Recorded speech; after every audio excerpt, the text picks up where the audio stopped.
University of Virginia. Professor Blemker did her PhD at Stanford University with Professor Scott Delp, and she has a research program that's primarily focused in the mechanics of skeletal muscle across physical scales. And I was very happy to have her accept this invitation because I think her research is very close in terms of the general modeling paradigm to the types of things that we're interested in this course. In particular, she's very focused on modeling and simulation across multiple scales, along with complementary experiments. And with that, I'm going to turn the podium over to Professor Blemker. And thank you again for coming, Silvia. I really appreciate it.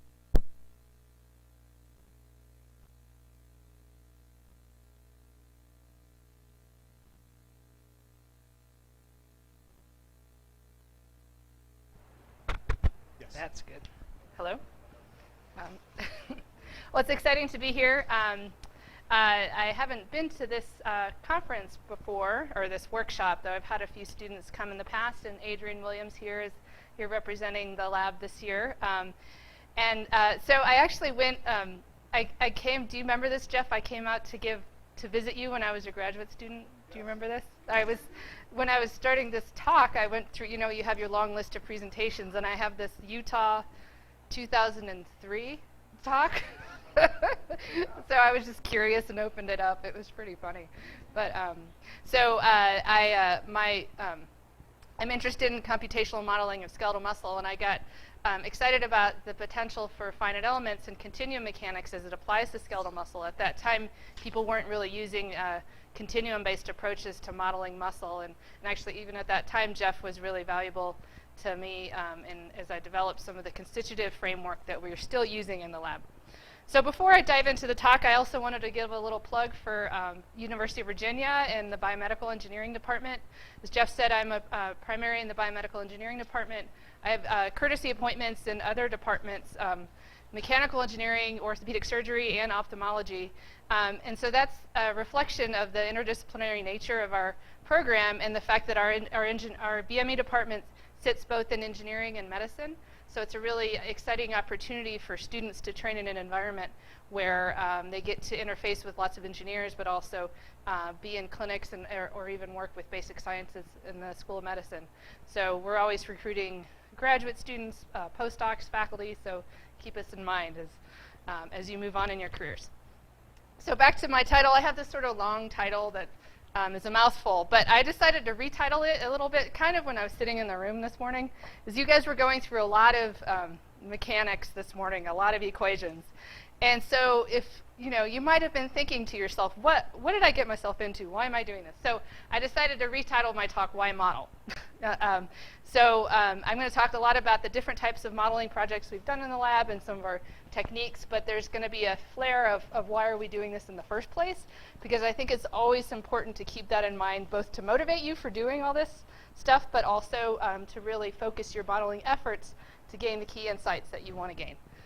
So I'll start with just that question, to model or not to model.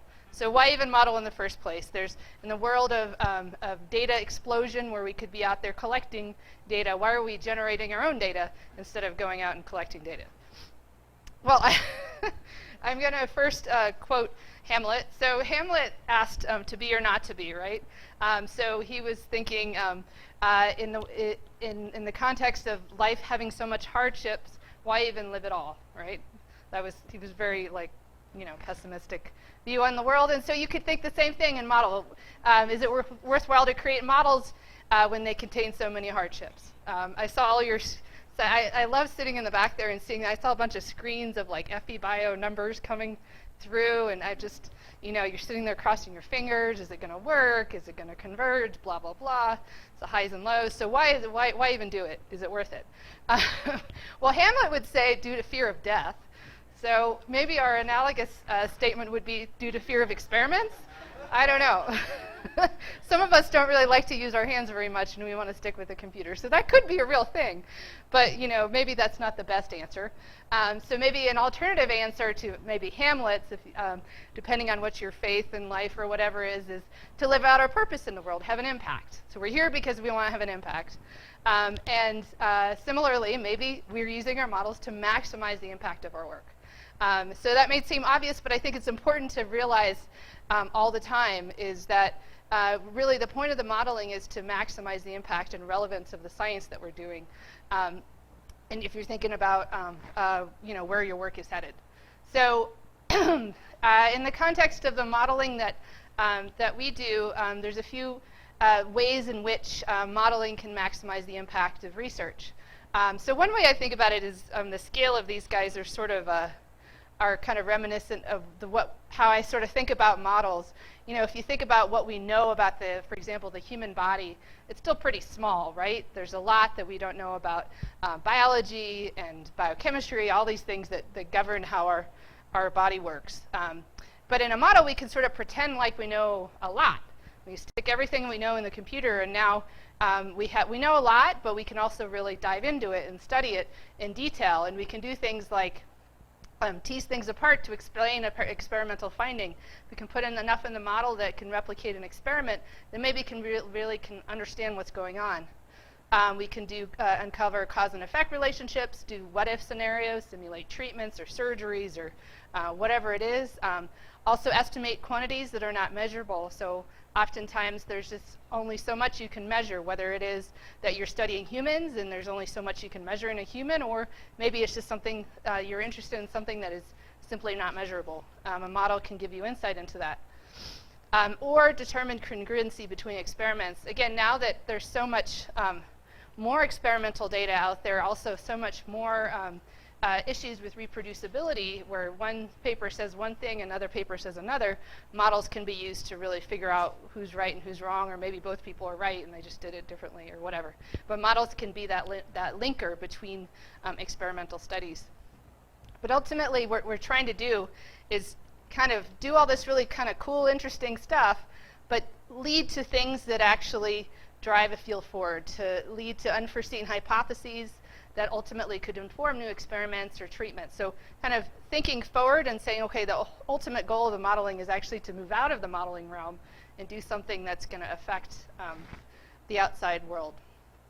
And I would say that these are the success stories. So as much as we can strive to do that in our research, but also when we see it otherwise, really think about those and use success stories of how a modeling project, a modeling study led to a new treatment or solved a specific problem.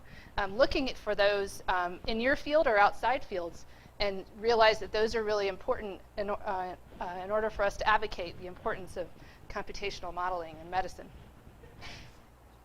So I also, because I found that 2003 talk, Jeff, I was like, okay, well maybe I'll talk a little bit about where I came from and how that led to the research that I've been doing in the lab. So what led me to go into finite element modeling? So as Jeff said, I came from a lab of Scott Delp where nobody did finite element modeling in that lab. It was all kind of rigid body simulations of movement and simplified representations of muscle. But there was a student at Stanford who did some interesting experiments in muscle with a new dynamic imaging technique where he was able to measure the motion. So this is an arm, and this is the humerus, and then this tissue over here is the biceps muscle, so the muscle that flexes your arm. And so he was able to measure the motion of the tissue as a person inside the MRI scanner moved and flexed and extended their arm. And so what he could do then is look at how the muscle shortens in vivo. Before that, nobody had been able to make such a measurement. And so before that, all the models that had been developed in muscle assumed that muscle shortened uniformly. It was kind of one rubber band that all shortens the same. But if you look at these regions, so, sorry, I'm using this laser pointer. I hope it's not distracting. I only have one side. But if you look at how these regions, so these are tracking regions in the tissue, these overlap a lot, these don't as much. So it's showing that there's a lot more shortening in some areas of the muscle than the other. So that led to my work of saying, well, okay, we want to explain that finding. We can't do that with the simplified models of muscle that assume everything's the same and that it all shortens uniformly. And that led us to move to continuum representations of muscle.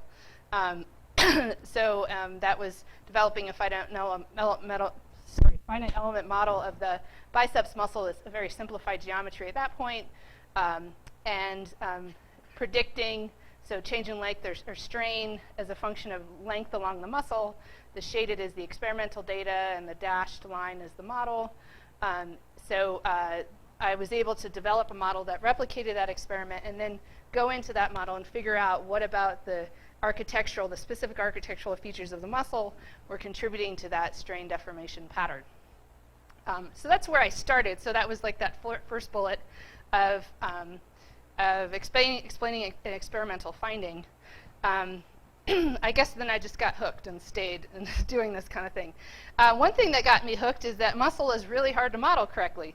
It's really complicated. So it has lots of interesting features. So I'm showing a microscope image of a muscle cross-section. So these are muscle fibers. Around them is extracellular matrix. There's lots of other cells in there too. The ECM is made of collagen. Inside the fibers, the contractile proteins. So there's so many things about the tissue that make it really complicated from a continuum mechanics standpoint. Of course, it has, it's nonlinear, it's nearly incompressible, it's biphasic, it's got active and passive elements, it's non-isotropic. You might assume it's transversely isotropic. You might question that. Who knows? But it's definitely not isotropic. There's neural innervation. There's rate dependence. There's lots of things going on. So to some degree, it's an interesting field of study from a continuum mechanics standpoint because it presents so many interesting challenges. So a little bit about the constitutive model that I developed a long time ago, and that the lab we've been using variants of that ever since, been developing. It's a transversely isotropic model. It was kind of fun that you already were talking about some of this morning, so I don't have to talk too much about it. But using hyperelasticity theory, so we define the stress tensor as a derivative of the strain energy density function with respect to the right Cauchy-Green deformation tensor, and we use an additive form for the strain energy. So one somewhat unique thing about this model is that the invariants it uses are slightly different from the invariants that Dr. Weiss talked about this morning. He talked about I1 through I5. We use a slight variant of that. So one of them is similar to, is the lambda stretch, the I4, or square root of I4. And so that's representing the behavior of the muscle in tension along the fibers. And so that's where the contraction happens. It's a muscle shortens along the fiber and activates. So we can then incorporate the known properties of muscle fibers in that direction, where we have a passive and an active term that are both dependent on stretch, and then the active term is going to be dependent on an activation state, which is an input to the model, which can be time varying throughout a simulation. But then we also defined two other invariants that were originally introduced by Krishon in 2002, so right around when I was working on this model, where he defined, instead of I2 through and I3, instead of I2 and I5, he defined a term that represents a long fiber simple shear. So if you wanted to represent the deformation simply along the shearing along the fibers, it looks like this. And then a term that's defined as a cross fiber shear, so deformation or shearing across the fibers. And what motivated me to do that is the fact that I wanted to really be able to isolate the properties of muscle in those directions. For example, shear properties was of interest because muscle fibers are connected by this connective tissue stuff in between the fibers, and that resists shearing along the fibers. And there have been a lot of debate in the muscle literature about what is the role of that shearing in muscle. So I wanted to be able to have a knob to turn to study how shearing affected, but with the kind of the standard invariants, there isn't a specific term that represents that. So that's the elements. I'm not going to, so we've been iterating on this model for a little while. Originally, the relationships here were nonlinear. Are linear, now they're nonlinear, and we have a bunch of other things that we've changed about the model. But that's the basic form. The other thing that I think is of interest to the group is kind of the challenging problem of how to model what we call muscle architecture. So if you look at different muscles across the body, they have different arrangements of the fibers. So for example, this tibialis anterior muscle has a kind of simplest version where the fibers go from the top to the bottom. They're relatively parallel with each other. But we also have more complicated architectures, some where the fibers actually insert into a long tendon, so there's sort of a variation in the length. There's also bipinnate muscles that have angles. They go from like one side to the other, but then they kind of insert into a middle tendon, and even multipinnate muscles. So there's lots of different arrangements of fibers within a given volume. So you can imagine if you're creating a model from image data from an MRI, you could get the representation of the 3D surface, but we also, in order to utilize this constitutive model, which is transversely isotropic, we need to be able to model how the fibers are mapped within that muscle, and every muscle looks different. So, so for in the heart, you know, essentially people know where the fibers are and how they run, so you can kind of represent that. Not easily, but kind of in a, it's pretty streamlined in order to represent that. But whenever we create a model of a new muscle, which we're doing all the time, we have to figure out how to represent its specific architecture. So this is actually something that Adrienne is working on. She put together this nice slide that illustrates the different approaches that one could use, which are also kind of relevant in the cardiac modeling and other areas in which modeling tissues that have fiber structure. So there's, if you think about, we sort of bend approaches into three: data-based, atlas-based, and rules-based. So, and they're not totally mutually exclusive either, so that's why Adrienne drew this as a kind of a Venn diagram. So data-based might be making use of DTI measurements of fiber architecture and inputting that into the model. Though, if anybody's worked with DTI data, you know that it's relatively noisy, especially in muscle. You don't have nearly the signal-to-noise ratio in muscle as you do in the brain. So it's quite noisy data. So you have to process that significantly if you want to get to a fiber field that's smooth enough to run a simulation. Or the groups have done some really painful dissections of muscle fibers, dissecting fibers and digitizing them manually all throughout a muscle and getting a 3D cloud of points, which sounds pretty painful, and really you can only do that on a cadaver or an animal. The next one is a atlas-based approach, which is what I used previously and what many others have, is you define kind of a template mesh and fiber geometry, and then you map that to a specific mesh. So you're sort of, you have an atlas of different types of muscle fiber shapes, and then you can map that on.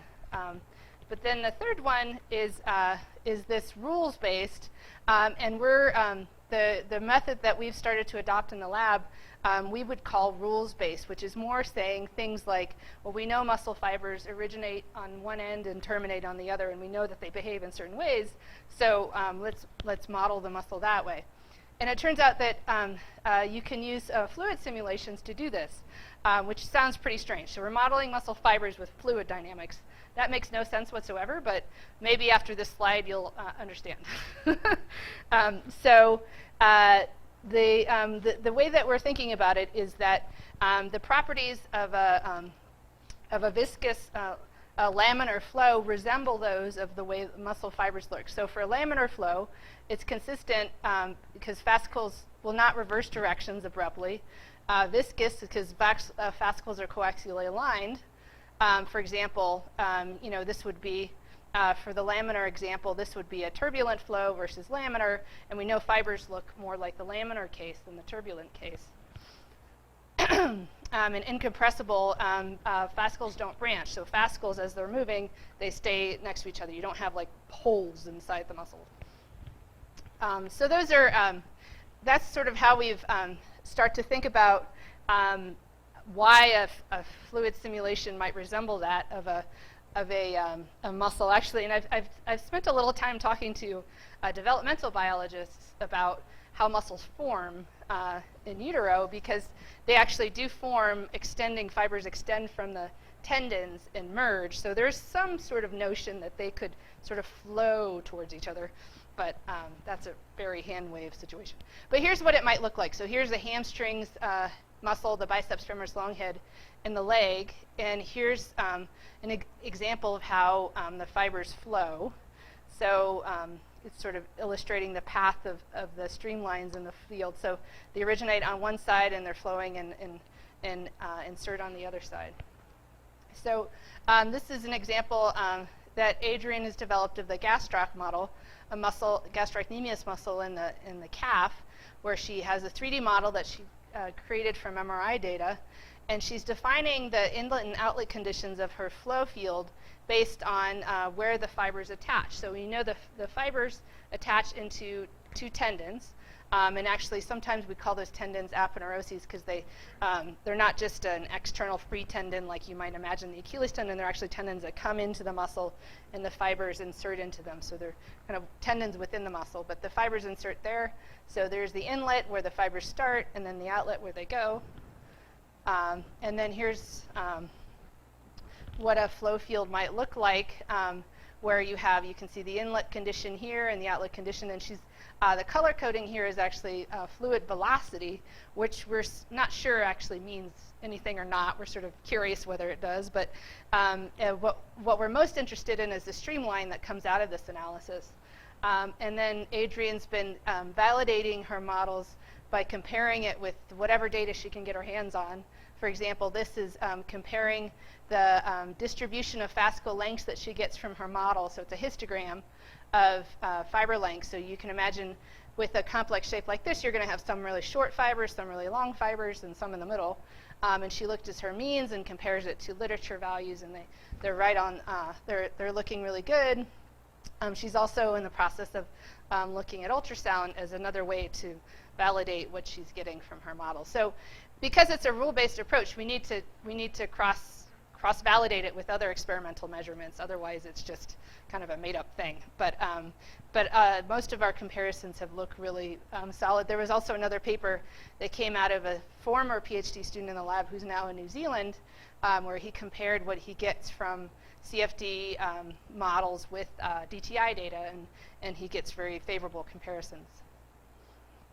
Okay, so that was a little bit about the modeling, kind of the technical aspect of, somewhat technical aspect of the modeling that we do with the constitutive model, how we generate muscle models, and how we look at fiber architecture. So that's sort of, what the neat thing is that you can apply that to lots of different models, or muscles. So I wanted to bring up another idea about thinking about a path of a modeling project or modeling work, or even your career, I don't know, just where you go with research. As you know, research is sort of unpredictable, right? One thing leads to the other. And so how do you think about the impact that you want to have with the modeling work in the context of the broader picture? So I've kind of made a plot that shows the relationship, or maybe lack thereof, I don't know, of what your desired modeling scientific impact might be, or your desired non-modeling scientific impact. So modeling would be like a development that you've made that other modelers will be really excited about, like how you solved you have a new element that really solves the incompressibility problem. Like you don't get all the issues that you normally get, like, ooh, that's super exciting. But other people wouldn't even know what you're talking about, right? So that's like the new modeling ideas would come here, and then there's the non-modeling, the things like having an impact on a clinical problem or a basic scientific question. So something that's your modeling output is of interest to a community that's not modelers. Interestingly, because I did my PhD in a modeling lab, I actually didn't really realize that these might be two different things. I never really had to justify why model ever.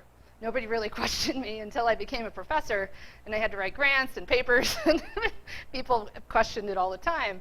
So then I realized that there's a bigger world out there that you need to know about and understand. So okay, so you can have, as we do as a modeler, we do both of these things, and you can imagine that as you're deciding on a project, you might sort of choose a path, different types of paths that that follow this landscape. For example, you might have that the first step that the work that I just described of developing this modeling framework, I would say was primarily a modeling effort. I gained some kind of interesting insights about that muscle, but really a lot of it was like developing a new modeling framework. So I would call that modeling scientific impact. But then it's like once you have that, maybe there's some other really cool things you can do with it that can maybe not necessarily advance the model themselves, but maybe apply it in new ways that can have an impact. And so you might imagine continuing with that, and maybe you get to a point here where to get to the next level of clinical impact, you need to make a huge modeling development. So maybe you stop, or maybe you go sideways, develop, make a new modeling method, and then ultimately accelerate out. But I think what we all want to do is go out this way, right? And one could argue that these should be totally correlated with each other or not. I don't know. Even are these independent of each other? I don't know. We could talk about that philosophically a lot if we wanted to, but I just wanted to bring up this concept as you're deciding on a modeling project where you might be going in this landscape. So a couple of examples of how in our lab we went from that horizontal line, which is purely new models, to more of a vertical line. What's neat about muscle modeling is that there's muscles everywhere. We have muscles in our eye, we have muscles in our body to make us breathe, we have muscles in our arm, have muscles in our mouth to make us speak, and our legs. We have lots of different things. There's actually lots of really exciting applications of muscle modeling work. So I thought I'd give a couple of examples of ones that maybe are not as commonly thought of. Usually when people think of muscles, you think of leg muscles or arm muscles. So I wanted to bring up a couple of examples. So one of them is muscles in speech. And specifically the clinical problem of cleft palate repair surgery.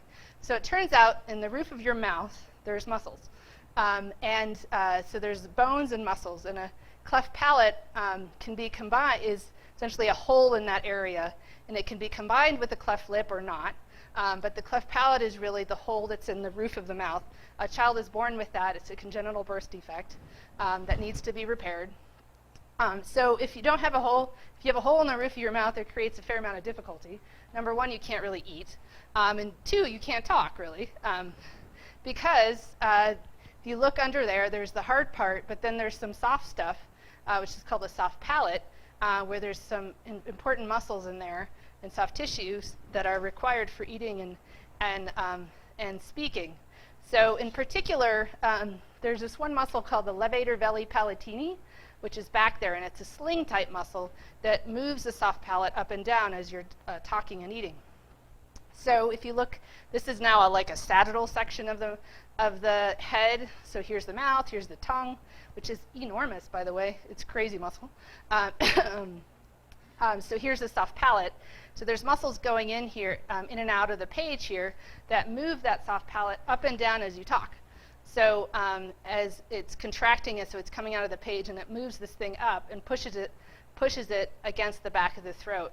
So it turns out for most of the sounds that we make as we talk, we need to pull this thing up and form closure. It's called closure between the soft palate and the back of the throat. So it's closing off the airway between the nose and the mouth, because most of the consonants and sounds we make require oral pressure. There's only a few M and N, really, that don't require that kind of closure, and those are called nasal consonants. So, of course, if you're born with a hole there, it's hard to make closure when there's that big hole, but also that muscle is completely misaligned in a child that has a cleft. So instead of forming a sling like it should, it actually inserts directly into the hard palate, which is also has a cleft. So the surgery needs to rearrange that muscle, needs to separate it from the hard palate and then stitch it back together so that muscle can move. It turns out that that'll be done on a kid, so that a child's born with it. They'll do this surgery at about 10 months of age, but so usually the feeding is pretty good after that, because they've covered the whole hole. But come when the child becomes like 3 or 4 years old, you realize that many of the kids end up with a speech problem. So that muscle actually doesn't reform enough to really be able to move that soft palate enough to form closure during speech. So in normal, it's called velopharyngeal function. That's when you use that muscle, you can form closure with the back of the mouth. But if you can't form closure, then it'll maybe move a little bit, but it won't form that. And then you end up with a pretty significant speech problem where the children end up being quite intelligible. There's a whole metric system for speech therapists to assess that, but it's still a pretty big problem. So we aimed to say, okay, well, this is a muscle. It deforms, it's stretching tissue. We can model that. It's the same constitutive model. It's a new geometry, but we can do that. So we looked at one particular research question I'm going to talk about here. We've done a lot of different research questions with this project where we said, well, okay, well, here they're reforming the sling. Well, how do they know how much to tension that muscle to give the proper function? How does the tensioning of that muscle influence its ability to form closure? So we did a number of simulations where we created a model, but then we simulated different amounts of overlap or tensioning. And we ended up, so here's some examples. This is sort of a simplified version, but we've been collecting a bunch of MRI data of both healthy and children with cleft, created 3D models now, actually including some of the other muscles that are involved in the motion of the soft palate, though this levator veli palatini is the primary one. And here's one example of the outcome where we said, okay, if you simulate different tensioning, there's actually a sweet spot of overlap that gives you the maximal force-generating capacity of the soft palate to form closure. And interestingly, most of the surgeries, if you were to, the techniques of dissection and repositioning would have put the muscles really at no overlap or maybe even separation. So that we thought that was pretty exciting. It's a modeling prediction, a cause and effect, or sort of simulated surgery. So we got, it's pretty interesting, we thought. So I also wanted to give you, I have a few points in my talk where I give you like anecdotes about what it's like to like publish, because a lot of times when people talk about their research in a keynote or whatever, it's like seemed like everything was so perfect, right? Like, oh yeah, this all worked great. I knew what was happening and whatever. And that's not really the case. So, all right. So we had this preliminary model. I meant to say that the work, because I had no pilot data, I could have never gotten NIH funding to do this project. But I did find a foundation that was willing to take a chance on us. I could tell a compelling enough story that we had the right expertise. And they gave us some money to get the project started, so that was exciting. So we got it started, so we tried. Our surgeon collaborator gave us the go-ahead to submit to the top plastic surgery journal, and so we got these reviews that were, they're pretty typical, but your assumptions and correlations were not validated. The results are based on the results, and conclusions are not warranted. All about the assumptions, the viscoelastic properties were incorporated. So I kind of restated these. Your model is not validated, your model is too simple, and your output doesn't make sense to me. So it was a reject. Oh well, back to the drawing board. So we stopped. No, we didn't stop, of course. You got to move on, press on. All right, so it was rejected. But then, we continued to refine the model, and we hadn't even presented the work yet, so it was sort of our first sort of soiree into the field. We presented the work at the annual meeting, the Cleft Palate Craniofacial Association meeting, and we got a lot of really exciting feedback. We refined the model, then we published it in a different journal. That was exciting. And then actually, just recently, a paper just came out that proposes to do a higher amount of overlap than anybody had ever done with really a high success rate. And I'd like to say that they did that study because of us. I don't think that's the case. It happened, so this guy, Albert Wu, is a surgeon who was at WashU, now he's at Brown. He had sort of figured out a way to dissect the muscle where you could achieve more overlap than other people had. And so we consulted with him a fair amount as he was developing the procedure and trying it on kids. It's amazing that surgeons can just like try stuff you know? But he did it, and it looks like it's working really well. And so, and now we have funding from the NIH, a project that, you know, from the very beginning, I didn't have anything to do. I had nothing. I barely even knew like that a cleft palate was different from a cleft lip. And now we have NIH funding for it. So it sort of speaks to you can reinvent yourself, try new things. You have to be a little bit crafty about how you get things going. You have to be sort of relentless, but you know, it can work out. Just another anecdote of a project. This is a project that this time it was an area that we'd never done before, and I hadn't even thought about, but somebody approached us to work on it, a startup company called Ace Vision. They have a treatment for presbyopia, which is the need for these. So like whenever you guys turn 40, you're going to need these. Everybody gets presbyopia, the inability to change your focal point. So as you age, it's just harder and harder to change your focal point to near. So it turns out it's a muscle that does that. It's called the ciliary muscle of the eye. And this company has a new sort of treatment. It's not a surgery, it's a treatment that aims to address presbyopia, and so you wouldn't, without the need for eyeglasses. So you can imagine the market's quite big if you think about that.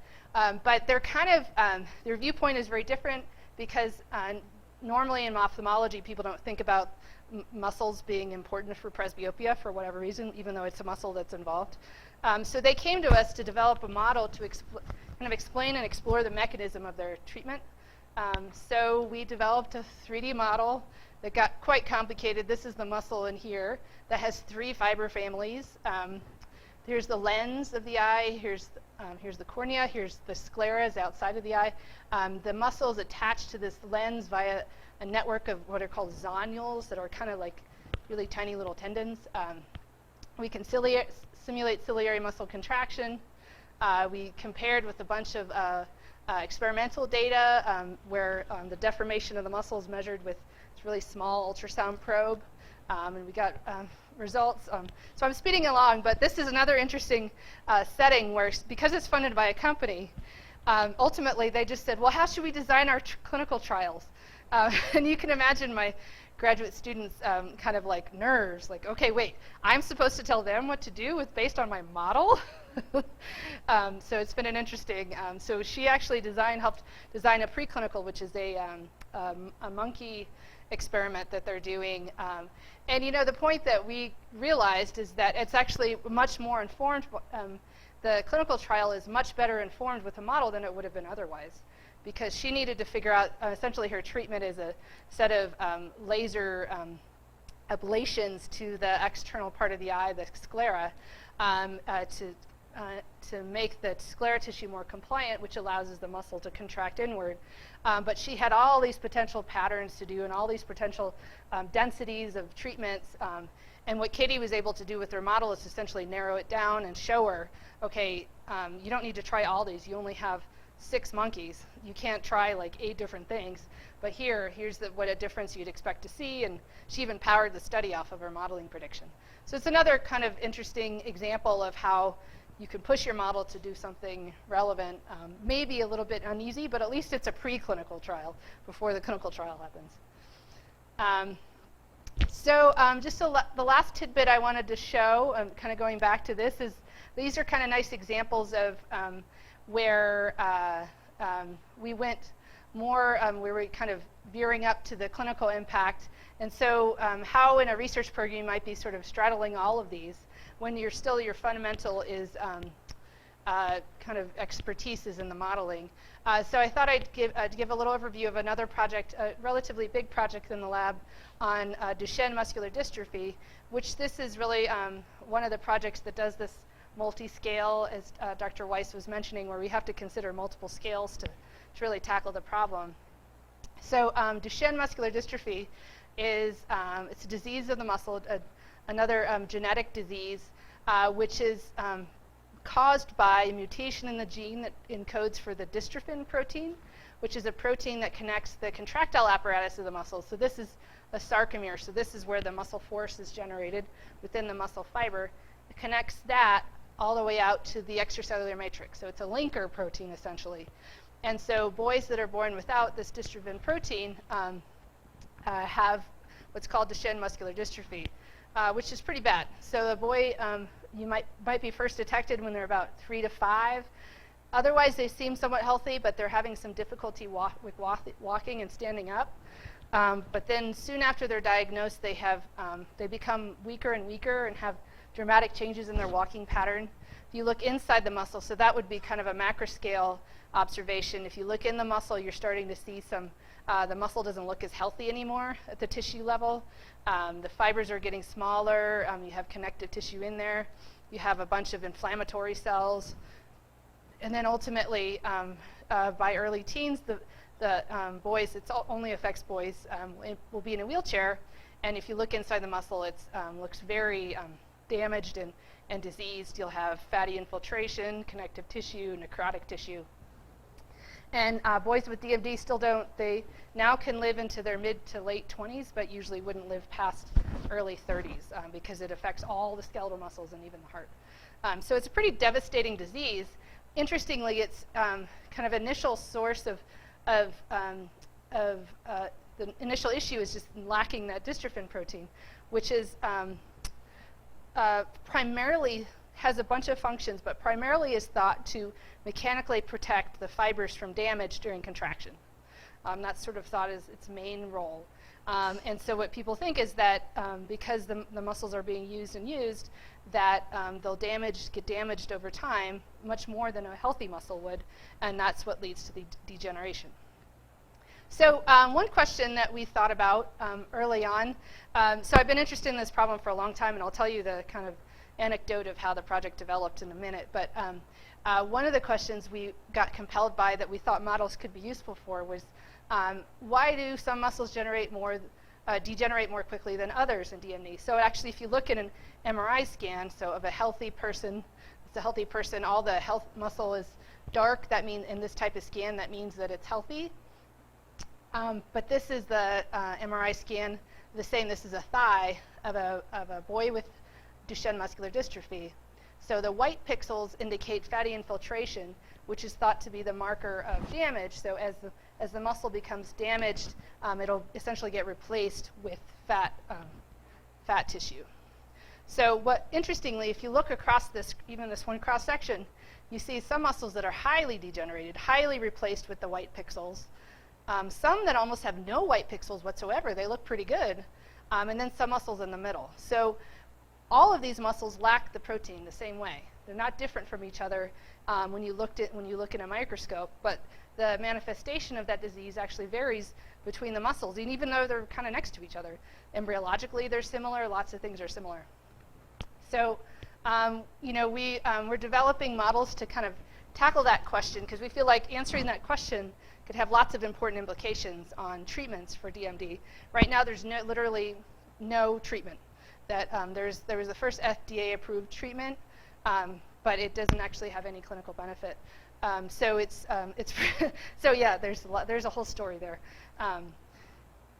So one of the areas that could really impact this would be movement biomechanics. So I included this. I know that there's a few here that are interested in open sim and musculoskeletal simulation. Is that right? I remember talking to a few people. So. So that's sort of a macro scale, but then there's also some microscale differences between muscles that could lead to this pattern. But we know that dystrophic muscles, as I said before, are highly sensitive to what's called eccentric contraction-induced damage. So when you use your muscle eccentrically, that's when you're using it when it's breaking your limb or decelerating. So you're activating the muscle, but it's also stretching. So that's sort of like if you lift up a weight, and then as you let it go, it's harder to let it go softly, and that's because you're using that muscle to slow it down. That's called an eccentric contraction. So it turns out that even in a healthy, so the control, these are experiments done on mice. Eccentric ECC would be eccentric contraction protocol. Even in a control, you get a little bit of damage, and actually that's good for a healthy muscle, promotes remodeling. But in the MDX, which is the mouse model of muscular dystrophy, you get a lot of damage from that, and much more than the other types of contraction, either isometric, you just hold it fixed, or a passive stretch, or just over time. So the eccentric contraction is bad. We also know that in walking, we use some muscles eccentrically more than others. Some muscles, when you're moving, have to break the limb, decelerate the limb during the swing or stance phase of walking much more than others.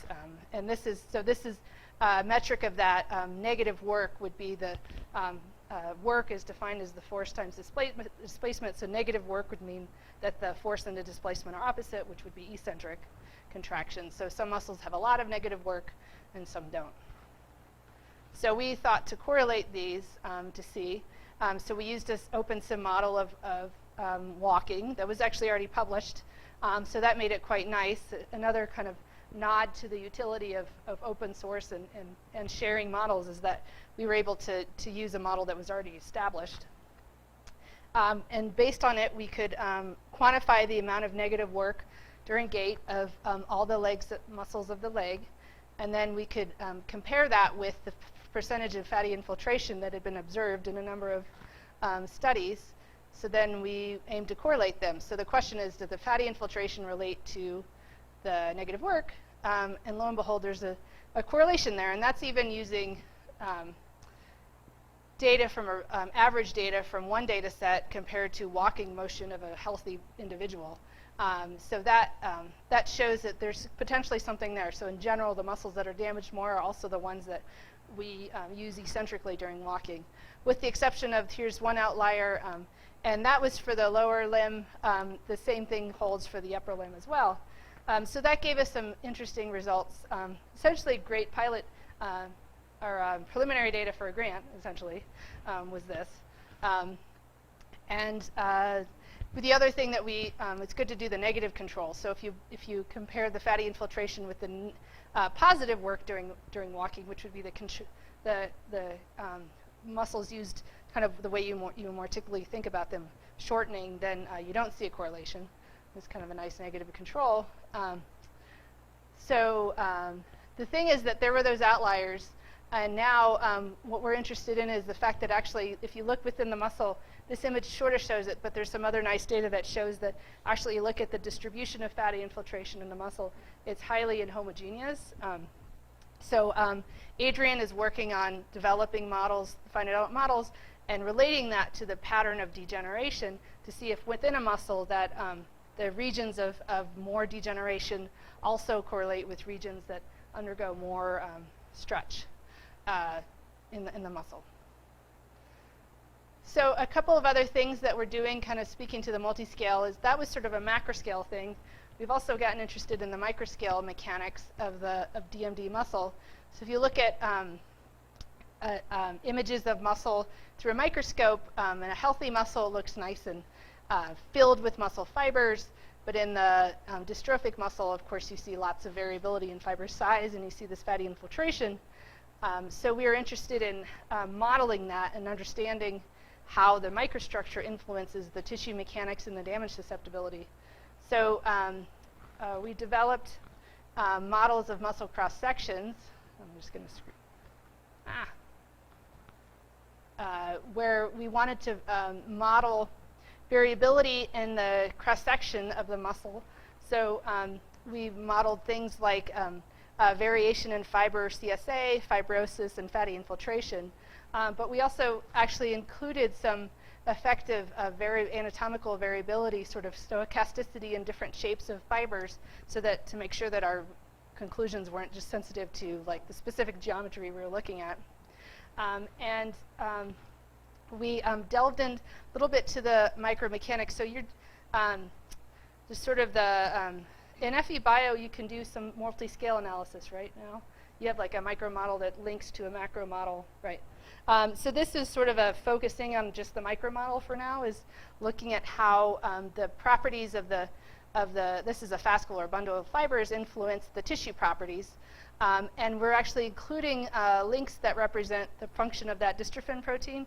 Remember I said it connects the fibers to the ECM. And so specifically we're looking at it in shear. Here's the model in shear. We have a boundary layer that allows us to kind of study lots of different shapes of muscle fascicles. and not worry too much about periodic boundary conditions. So we define the properties of the boundary based on a mixture theory. And, sorry, I'm just zooming through here. I want to get to the end. So we can also calculate the membrane strain. So that is our kind of surrogate marker for damage. And Dr. Weiss was mentioning before that one of the problems or kind of challenges in biomechanics is modeling damage, right? Now that we've figured out how to model kind of normal or sort of undamaged tissue, now to the point of being able to model where and how is tissue or cells damaged. So this is a relatively simple approach, but knowing that here we're primarily interested in damage as a result of the membrane, because we know that's membrane stretch, because we know that's the mechanism of the disease. So we can measure the shearing of the membrane and look at how things affect that. So this is one example. So in a healthy muscle, during a shear deformation that would be consistent with the eccentric contraction, we get a little bit of membrane strain, which is reasonable. But if we remove the transmembrane proteins consistent with the lack of dystrophin, there's still other proteins that exist there, but if we remove some of them, we get an increase in membrane strain that is consistent with the fact that the muscle is damaged easily. But then if you add the fibrosis and other effects, you get a little bit more membrane strain. Actually, the inclusion of the fat infiltration actually kind of normalizes things out a little bit here. So late, and well, of course the muscles aren't being used late anyways, but they wouldn't be as susceptible to damage as the kind of early phase. One interesting thing, though, is that if you modify the compliance of the ECM, so this is assuming a relatively stiff ECM, but if it's more compliant, you get a great increase in that damage susceptibility. So back to our original question about why some muscles are not others, it turns out that the ECM properties vary substantially across muscles. Some muscles have really stiff ECM, some not as stiff. For example, it turns out the extraocular muscles are very well preserved in boys with DMD, but and they actually have a very unique extracellular matrix structure and link with the fiber. So this is somewhat consistent with that. Okay. I don't usually do this. For some reason, this is longer than I thought it would be. I wanted to bring up one other thing about predict. So that was kind of the microscale mechanics, looking at how differences in the microscale structure might influence damage susceptibility. So we had a macro and a micro. But there's also cellular factors, of course, at play. The dystrophin protein has a lot of functions. So we're creating a modeling framework that allows us to not only predict the damage, but predict what happens afterwards. Because there's a lot of mechanisms at play, like the contraction-induced injury susceptibility, but very pro-fibrotic states of cells that are trying to create fibrosis, chronic inflammation. The satellite stem cells, or the stem cells of the muscle, they have ulcer dynamics. So we're linking micromechanical models with agent-based models that are capable of predicting the cellular responses as a result of the damage. There's a few people in here that are doing agent-based. Who's doing agent? Is it just one person? All right, I'll do a very quick introduction of what that is for those who are curious. So in this context, our agent-based models simulate behaviors and interaction between cells, which are, quote, agents. So agents have autonomy, right? Or agency over their behaviors. They have rules that govern what they do, kind of not too much worried about everybody else, just they affect each other through their interactions. So, for example, a fibroblast that might exist inside a muscle, that's a specific cell that produces collagen. It can be sensitive to things like different growth factors that are in the environment that are diffusing neighboring it. If it senses them, it might decide to proliferate or migrate towards a factor or differentiate into something else. Like a fibroblast might turn into a myofibroblast, or secrete other factors, or die. And so in an agent-based model, we can incorporate rules, variety of rules for each agent that are based on experimental observations, like fibroblasts in the presence of a specific cytokine decide to differentiate. and we can model those things, and they have some stochasticity associated with them. So there's sort of rules, it's a rules-based model that then we can put them together and get observe an emergent behavior from the multiple agents that are within in a model. So our model looks like this, where it has the fibers and it has the ECM. We can base it off of histology, and we'll have a lot of different things like different cell macrophages, inflammatory cells, the satellite cells, and here's just a little illustration. So if we model the damage, we can model how the muscle regenerates following the damage. So it's a time-varying phenomenon, and we can simulate the dynamics of cells within that model and predict how they're changing over time. And so, of course, model validation is always an important piece. So we do different things like surveying the literature or doing our own experiments. We can track things like cell counts. So, for example, we're here interested in fibroblasts because they promote fibrosis in the muscle. And so we're plotting how that changes over time after an injury. And then we can compare it to the model plot. One cool thing about these models that's different from an FEA model is that there's a shaded region. So this is the model, and that's because the rules are stochastic. You're not always going to get the same answer from the simulation. So that's very empowering when you're doing analyses. And then we can do different things like cause and effect. For example, see what happens if you are in a pro-fibrotic versus a not pro-fibrotic state. And then, or test potential therapies, like a membrane therapy that exists in the field or potential in the field right now, and how that would predict the ability for the muscle to return to recover. So just to finish, sorry, I'm a little long today. We're using computer models to illuminate disease. So in this particular application area, it's exciting because we're kind of looking at all these different scales, and we've had some nice insights into effects of the cellular microenvironment, biomechanics, and even movement biomechanics and mechanical loading.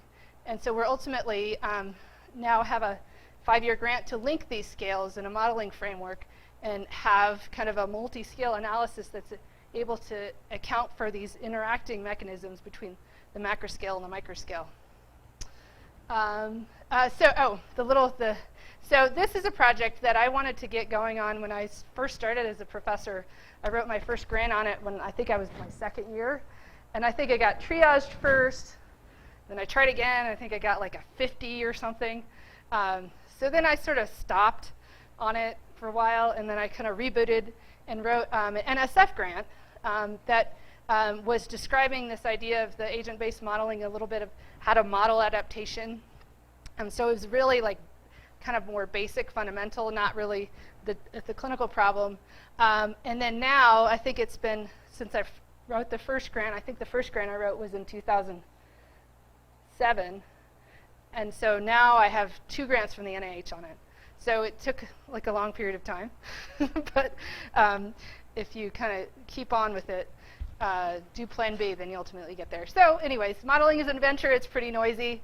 Who knows? Each project's going to have different. And you never really know what the impact. It's going to take a while to know what you're doing. But I guess hopefully there's like an upward trend of impact. So just to, I wanted to thank a bunch of students and collaborators. I don't think I even got everybody's name here, but Adrian is here in the room, and other students who really contributed to this, Kelly Virgilio, Zhao Hu, Kyle Martin, Bahar Sharafi, Katie Knaus, Nick, and Nick, who was here for a while. Now he's moving off to bigger and better things. And our collaborators, our funding sources in the lab. Thanks. Oh, am I looking for a postdoc if anybody wants a job?